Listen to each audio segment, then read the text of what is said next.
Hello दोस्तों, अभी के समय में हर एक छोटे और बड़े काम को करने के लिए मनुष्य ने कई सारी मशीनों का निर्माण करके रखा है। और दोस्तों, इन मशीन्स को निर्माण करने का काम एक मैकेनिकल इंजीनियर का होता है। जैसे कि दोस्तों, बाइक, स्कूटी, कार, एरोप्लेन, जहाज, घर में यूज होने वाली washing machine, fridge, fan, generator इत्यादि सभी चीजें दोस्तों एक मैकेनिकल इंजीनियर ही डिजाइन करता है और वही इनको मैन्युफैक्चर कर सकता है।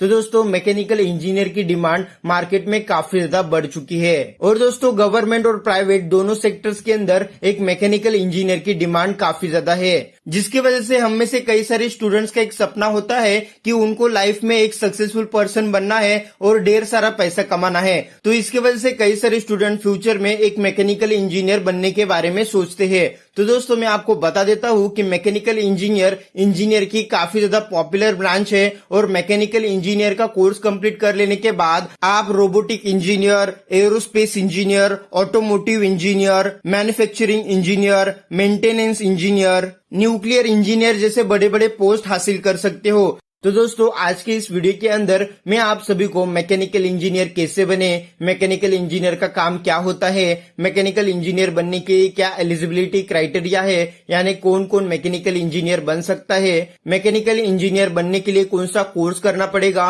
उस कोर्स की कितने रुपीस की फीस आएगी, कोर्स कंप्लीट कर लेने के बाद आप किन किन कंपनीज में जॉब हासिल कर सकते हो, वहां पर आपको कितने रुपीस की सैलरी मिलेगी। और दोस्तों, एंड में मैं आपको ये भी बताऊंगा कि मैकेनिकल इंजीनियर बन जाने के बाद आप कौन कौन से बिजनेस स्टार्ट करके लाखों रुपए की कमाई हर महीना कर सकते हो। तो चलो दोस्तों, इस वीडियो की शुरुआत करते हैं और जान लेते हैं मैकेनिकल इंजीनियर कैसे बने। तो दोस्तों, सबसे पहले हम लोग ये जान लेते हैं कि मैकेनिकल इंजीनियरिंग क्या होता है और मैकेनिकल इंजीनियर का काम क्या होता है। तो दोस्तों, मैं आपको बता देता हूँ कि मैकेनिकल इंजीनियरिंग सबसे पुरानी शाखाओं में से एक है और ये बहुत ही ज्यादा पॉपुलर कोर्सों में से एक है। मैकेनिकल इंजीनियरिंग के कोर्स के अंदर स्टूडेंट्स को मशीन्स को कैसे क्रिएट करते हैं, उनकी डिजाइनिंग कैसे करी जाती है, मशीन के पार्ट्स कैसे बनाते हैं, मशीन्स को रिपेयर कैसे करते हैं और मशीन्स की डिजाइनिंग किस तरीके से करी जाती है, इसके बारे में सिखाया जाता है।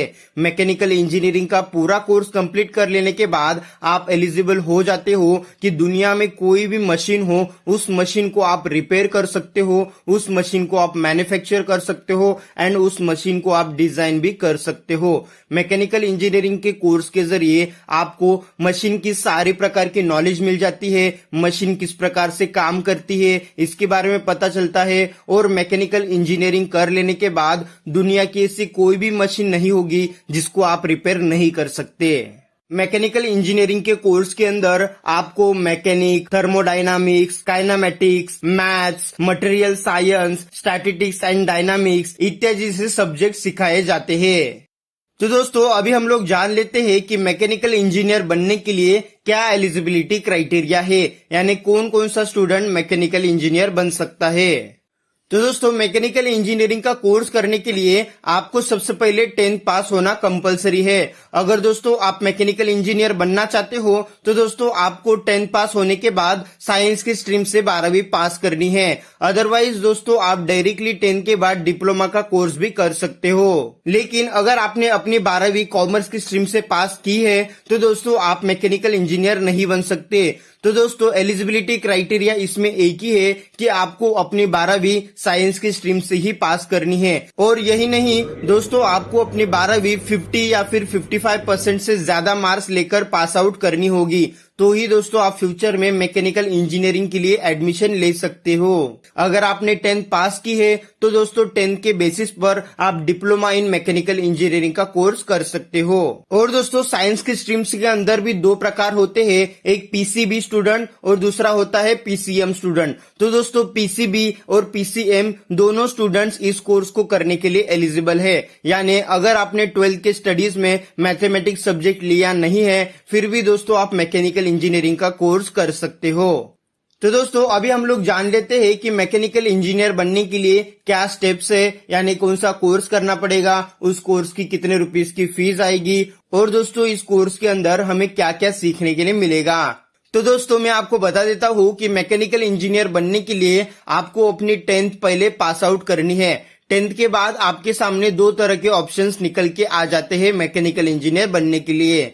एक तो दोस्तों आप डिप्लोमा इन मैकेनिकल इंजीनियरिंग का कोर्स कर सकते हो, या फिर दोस्तों आप 10th के बाद 12th कंप्लीट कर सकते हो और 12th के बाद डिग्री कोर्स कंप्लीट करके एक मैकेनिकल इंजीनियर बन सकते हो। तो दोस्तों सबसे पहले मैं आपको डिप्लोमा कोर्स के बारे में थोड़ी बहुत जानकारी दे देता हूँ। दोस्तों ये जो डिप्लोमा का कोर्स होता है ये 3 इयर्स का होता है। इस कोर्स को आप डायरेक्टली 10th के बाद कर सकते हो। डिप्लोमा के कोर्स के अंदर आपको मैकेनिकल इंजीनियरिंग की फुल डीप में नॉलेज नहीं दी जाती। इसके अंदर आपके टॉपिक्स ऊपर से कवर करे जाते हैं, आपको बेसिक नॉलेज देकर छोड़ दिया जाता है, जिसके वजह से जब भी आप फ्यूचर में जॉब के लिए जाते हो तो दोस्तों डिप्लोमा करने के वजह से आपको कम रुपीस की सैलरी दी जाती है। डिप्लोमा इन मैकेनिकल इंजीनियरिंग के अंदर आपको theory of mechanics, fluid mechanics and mechanic, engineering of mechanics and strength of material etcetera subject सिखाए जाते हैं। और अगर आप डिप्लोमा का कोर्स करना चाहते हो तो दोस्तों आप 10th के बाद डायरेक्टली किसी भी इंजीनियरिंग कॉलेज के अंदर एडमिशन ले सकते हो। मोस्टली डिप्लोमा के कोर्स के एडमिशन के लिए कोई एंट्रेंस एग्जाम देने की जरूरत नहीं होती। आपको अपने 10th के बोर्ड एग्जाम्स के मार्क्स के अनुसार कोई भी एक अच्छा कॉलेज मिल जाएगा। लेकिन दोस्तों डिप्लोमा का कोर्स करने के बाद आपको सैलरी कम मिलेगी। इसके वजह से मैं आपको ये ऑप्शन रिकमेंड नहीं करूंगा। आप दोस्तों डिग्री कोर्स के लिए जाइए। डिग्री कोर्स के अंदर आपको फुल डीप में नॉलेज दी जाती है और फ्यूचर में आपका करियर भी अच्छा होगा और दोस्तों आपको सैलरी भी अच्छी मिलेगी। तो दोस्तों हम लोग डिग्री कोर्स के बारे में भी जान लेते हैं। तो दोस्तों डिग्री कोर्स करने के लिए आपको 10th के बाद 12th पास आउट होना है। 12th आप साइंस की स्ट्रीम से पास करो।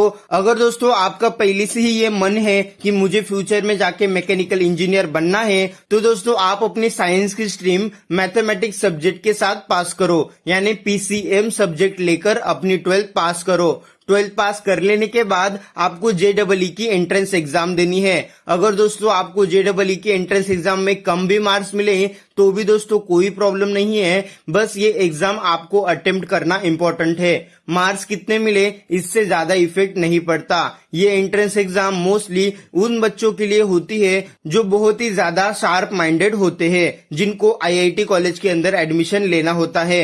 अगर दोस्तों आप एक एवरेज स्टूडेंट हो तो दोस्तों सिर्फ आप इस एग्जाम को अटेम्प्ट करने के बारे में ही सोचो। मार्क्स से आपको ज्यादा कोई इफेक्ट नहीं पड़ेगा।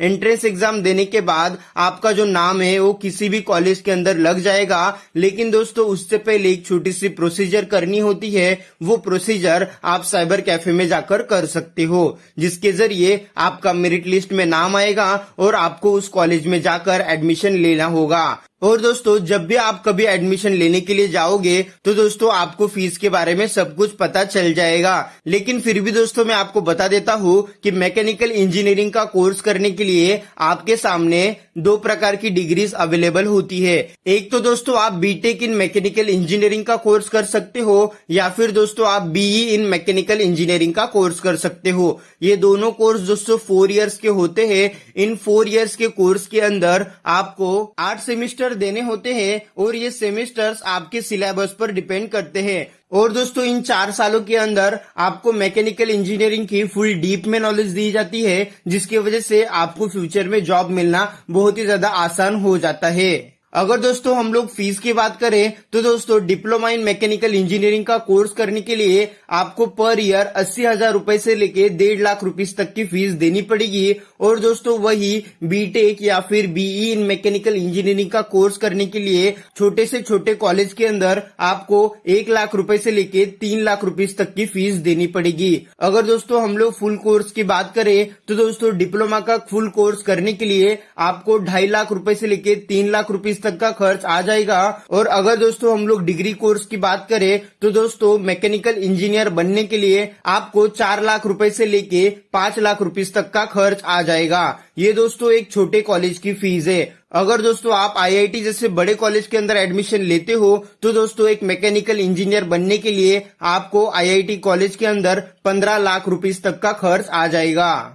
अभी दोस्तों हम लोग ये जान लेते हैं कि मैकेनिकल इंजीनियर बनने के बाद हम किन किन कंपनीज में जॉब हासिल कर सकते हैं, कौन कौन से पोस्ट पर जॉब हासिल कर सकते हैं एंड वहां पर हमें कितने रुपीस की सैलरी पर मंथ मिल जाएगी। दोस्तों मैकेनिकल इंजीनियरिंग की स्टडीज कंप्लीट कर लेने के बाद आपको BMW, general motor corporation, Tata motors, Mahindra, L&T, Hindustan petroleum corporation limited, oil and natural gas corporation limited, Godrej group, SpaceX, ISRO, NASA, coal India, Thermax, Maruti Suzuki, Reliance group, Bajaj Alto, Mercedes, Adani group, Toyota, इस तरीके से हजारों कंपनीज के अंदर आपको जॉब मिल जाएगा। दोस्तों मैकेनिकल इंजीनियर की हर एक कंपनी को जरूरत होती है, क्योंकि हर एक प्रोडक्ट बनाने के लिए, उसको मैन्युफैक्चर करने के लिए, उसकी डिजाइन करने के लिए एक मैकेनिकल इंजीनियर की ही जरूरत पड़ती है, और ये काम मैकेनिकल इंजीनियर के अलावा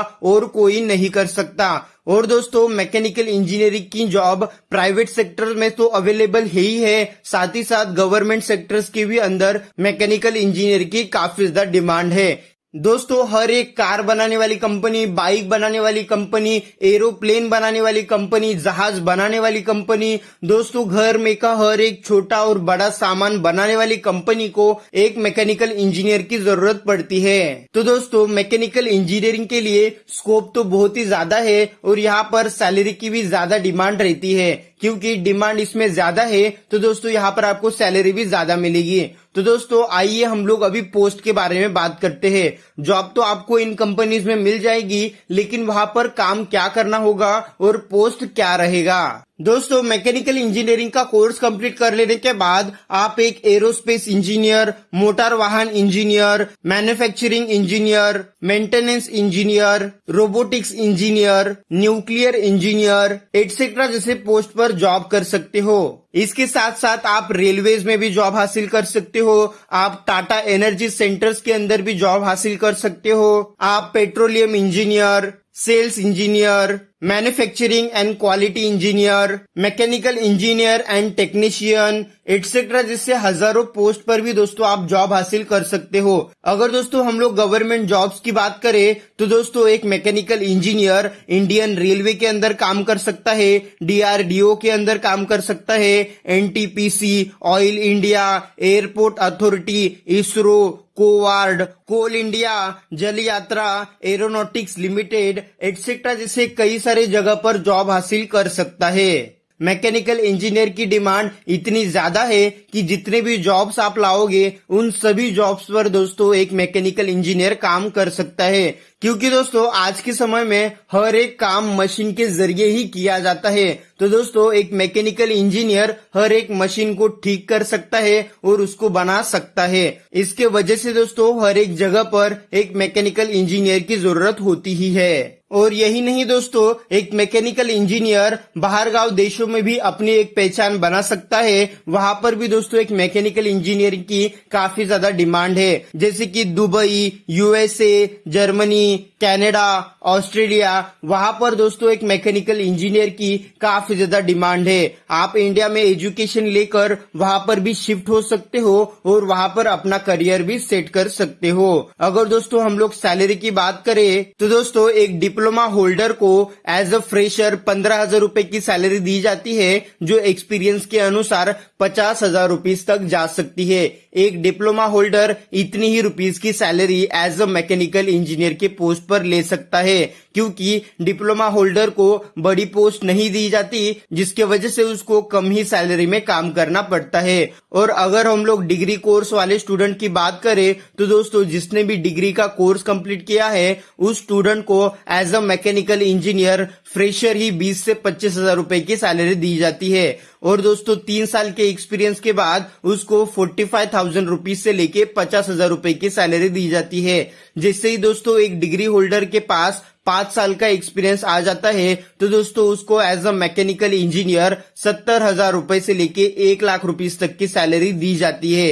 ये सैलरी डिपेंड करती है कि वो किस पोस्ट पर काम कर रहा है। अगर दोस्तों हम लोग आउट ऑफ इंडिया की बात करें तो दोस्तों आउट ऑफ इंडिया में भी आपको एक अच्छी खासी सैलरी देखने के लिए मिलेगी। अगर दोस्तों आप डिग्री होल्डर हो और आप बाहर गांव में जॉब हासिल करने के लिए जाते हो तो दोस्तों आपको दुबई में ही 17 लाख रुपए का पैकेज दिया जाता है। यानी दुबई में आपको पर मंथ महीने की सैलरी 1.5 लाख रुपीस तक की दी जाएगी। और वही दोस्तों यूएसए में आपको पर ईयर का जो पैकेज होता है वो 35 लाख रुपीस का होता है। और वही दोस्तों जर्मनी में आपको 30 लाख रुपए का पैकेज दिया जाता है। कनाडा में आपको 35 लाख रुपए का पैकेज दिया जाता है। और दोस्तों ऑस्ट्रेलिया में आपको 60 लाख रुपए का पैकेज भी दिया जाता है।